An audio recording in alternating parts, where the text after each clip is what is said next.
शारीरक विमर्श जो ग्रंथ है वो ओझा जी का एक तरीके से निबंध ग्रंथ है। इन्होंने शारीरक विमर्श एक शारीरक भाष्य लिखा है जो ब्रह्म सूत्र पर है, वह दूसरा ग्रंथ है। यह एक निबंध ग्रंथ है जो 16 अधिकरणों में विभक्त है।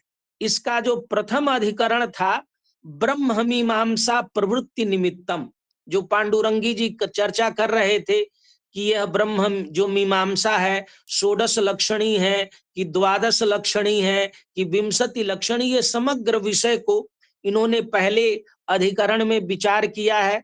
शास्त्र ब्रह्म मीमांसा यह इनका दूसरा अधिकरण है। तीसरा अधिकरण था वेद तत्व निरुक्ति अधिकरण। चौथा अधिकरण था वेद संस्था भेदाध्यायी नाम औपाधिक संज्ञा भेदा। पांचवा अधिकरण था वेद शाखा विभाग। छठा अधिकरण था शब्दमय वेद निरुक्ति।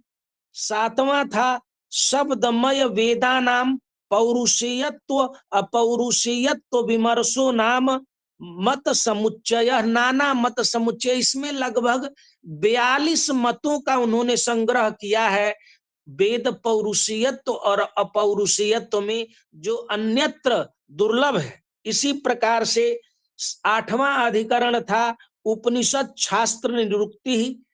नौवां अधिकरण था दर्शन शास्त्र निरुक्ति।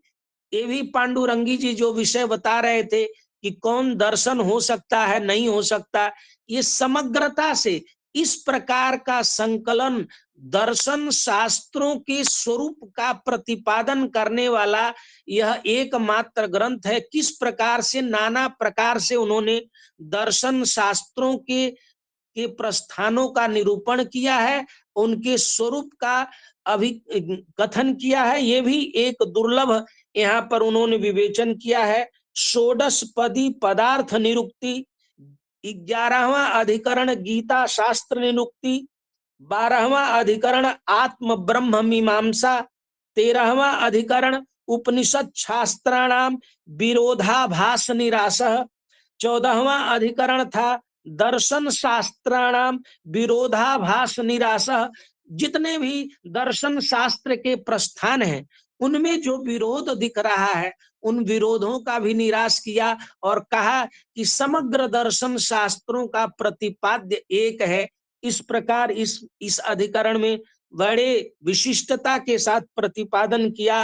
15वां अधिकरण ईश्वर निरुक्ति और 16वां अधिकरण जीवात्म निरुक्ति। ये जो